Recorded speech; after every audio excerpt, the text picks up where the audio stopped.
Fala pessoal, tudo bem? Como é que vocês estão? Imagino, espero que sejam super bem, bem-vindos a mais um vídeo. Hoje eu separei 5 coisas que podem te deixar ansioso e você nem percebe, pra gente aprofundar um pouquinho sobre esse tema. Espero que você esteja muito bem, eu tô bem feliz. Semana passada foi o evento de Belo Horizonte que eu fiz, foi lindo, lindo, lindo, especial. E semana que vem é Rio de Janeiro, então primeiro link na descrição, você tem acesso a todas as minhas próximas palestras, que vai ter Manaus ainda, São Paulo, Brasília, Fortaleza. Clica, garante teu ingresso e vai me ver ao vivo. Além disso, também no primeiro link você tem acesso a todos os meus livros e também a todos os meus cursos. Fechou? Vamos pro tema de hoje, vamos conversar e espero que vocês estejam super bem também e vamos lá, porque eu tô animado. Primeira coisa que talvez te deixe muito ansioso e você nem perceba, que é usar o controle das coisas como fonte de armadura. Como assim, Fred? O que você quer dizer? A gente tenta controlar tudo como se fosse proteger a gente das possibilidades do mundo. Porém, a gente paga com muita exaustão tentar controlar o acaso. A gente não tem controle sobre a vida. Lembra sempre disso. Não quer dizer que a gente não possa se dedicar e fazer o nosso melhor. Porém, por mais que a gente faça o nosso melhor, nem sempre é uma garantia. Então, por isso que eu sempre falo para vocês, constrói autoconfiança. Se você se tornar uma pessoa mais confiante, preste atenção, você não vai ficar tão ansioso, entende? Quanto mais confiante eu sou, menos controlador. Isso num relacionamento, isso na vida, isso nas possibilidades de quando você apresenta um trabalho, de quando você tem que fazer uma reunião. Eu confio na minha capacidade e isso é o suficiente. Então eu não fico tão controlador com e se der certo, e se não der, eu tenho que fazer assim, meu Deus do céu. Senão você parece aquela pessoa que tá organizando o casamento e vai casar no mesmo dia. Daí é complicado. Ou organiza o casamento ou casa no mesmo dia, sabe? Porque tentar prever tudo é uma coisa que gasta muita energia. Então, lembra disso. Você não tem como controlar tudo. Tentar controlar tudo gera muito gasto de energia. Ai, mas será que o outro vai se relacionar com outra pessoa? E se eu não confiar no outro? E se não der certo? E se chover? E se... A gente não sabe. Eu faço o meu melhor, torço para não chover e faço o meu caminho. Eu me relaciono com o outro, eu demonstro todo o amor que eu posso e eu confio que o outro vai saber respeitar. Então a confiança no outro tira um pouco dessa necessidade de que tudo aconteça do nosso jeito. Então, lembra disso, isso é uma coisa muito inteligente. A gente confia nos outros não porque a gente é bonzinho somente. A gente confia nos outros porque não confiar nos outros é um gasto de energia muito grande. Se eu não confio que o cara que arrumou meu carro tá me passando a perna. Se eu não confio que o cara que tá me vendendo a carne é uma carne que tá dentro da validade. Se eu não, eu vou ficar maluco.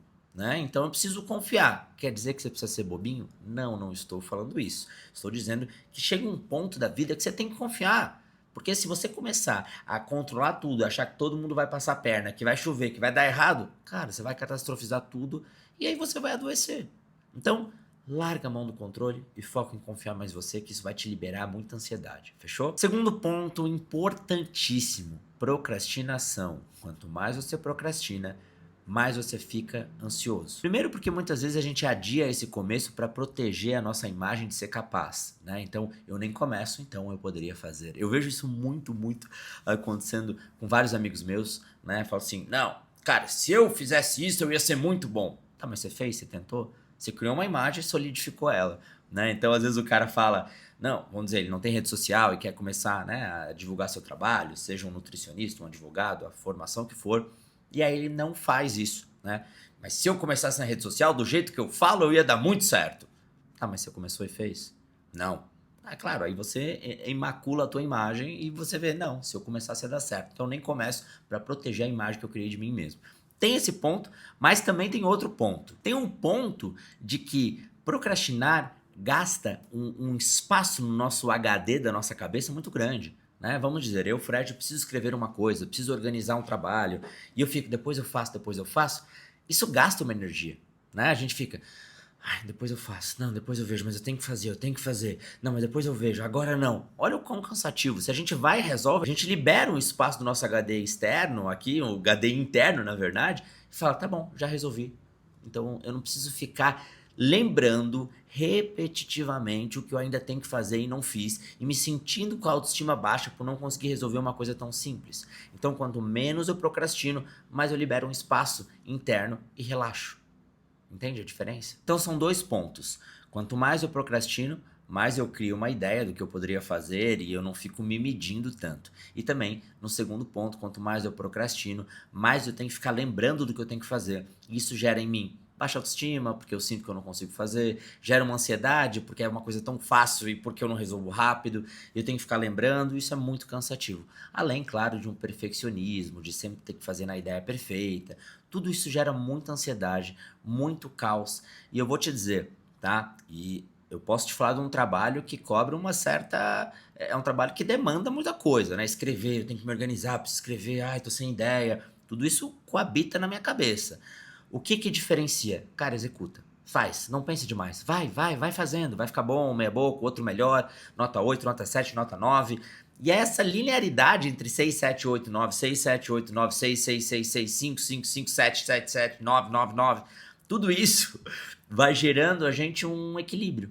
Então, não pensa demais. As pessoas mais perfeccionistas são pessoas que eu vejo que às vezes são muito frustradas, que se cansam demais, que se criticam demais e às vezes não conseguem fazer o que gostariam. Porque estão sempre colocando tantos empecilhos e às vezes não executam. E a melhor coisa da vida é executa, porque a ideia boa vai vindo com o tempo. Vai fazendo, vai tentando, não perde tempo. Pensou, faz. Se pensar demais, ninguém faz. Terceiro ponto, comparação. Tá? Isso sempre gera uma ansiedade, porque é como se a gente terceirizasse o nosso valor. Quanto mais eu me comparo com o outro, mais eu sinto internamente que ou eu não tenho tanto valor, ou o outro não tem tanto valor. Para que serve a comparação? Pensa. Não, para me motivar. Então tá bom. Então, se você se motiva, se você sente que a motivação vem dessa comparação, ok. Mas se você sente que isso faz mal, se questione. Por que isso gera ansiedade? Porque às vezes a gente sente que a gente não tá no mesmo nível do outro, que falta muito pra gente conquistar, a gente começa a se questionar de uma forma desmedida, a gente começa a comparar com pessoas que estão em outro nível, né, em outra fase. É igual se você começasse a escrever e olhasse pra mim. Ai, mas o Fred, mas eu tenho 11 livros, eu tô há mais tempo fazendo isso, né, dia a dia, a construção. Como comparar com alguém que tem 60 anos e tem 40 livros? Não é justo. É uma comparação que eu vou me diminuir sem dúvida nenhuma. E aí qual é o sentido? Entende? Qual é o objetivo dessa comparação? Me diminuir? Achar que assim eu vou me motivar?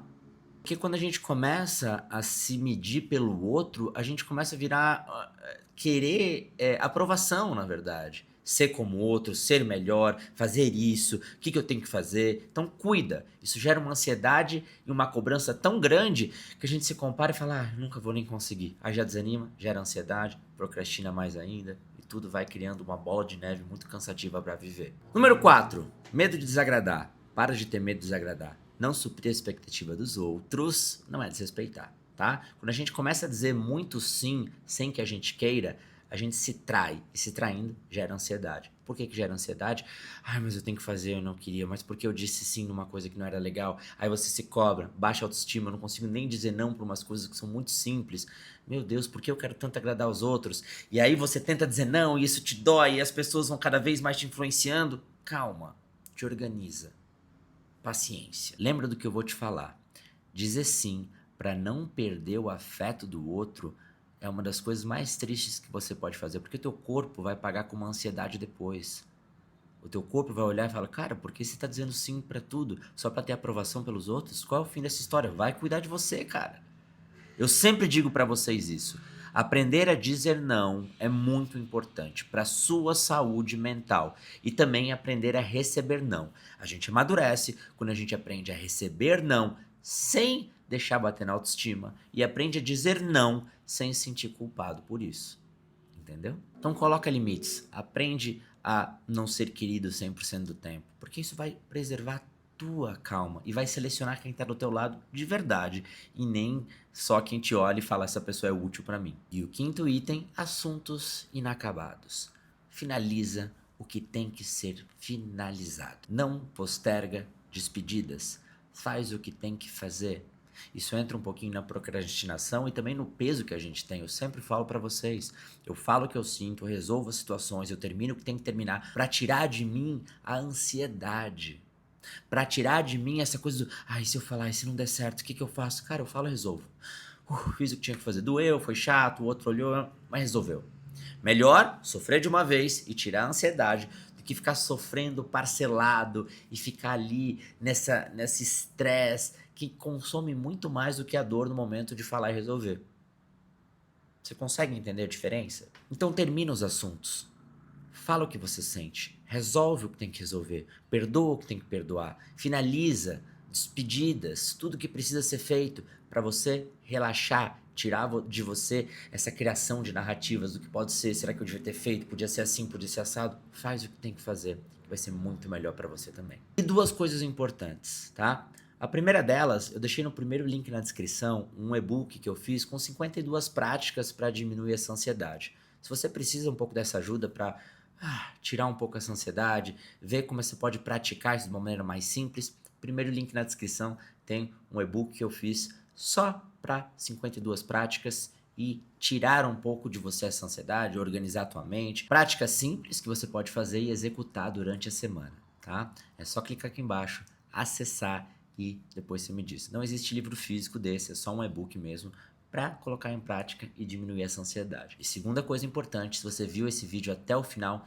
deixa um coração roxo nos comentários. Eu sempre peço para vocês deixarem e a gente tá um pouquinho mais próximo. Fechou? Por que eu faço isso? Para ver quem ficou até o final na conversa junto comigo. Fechou? Um beijo, a gente se vê logo, se fala logo, tudo de bom e até o próximo vídeo.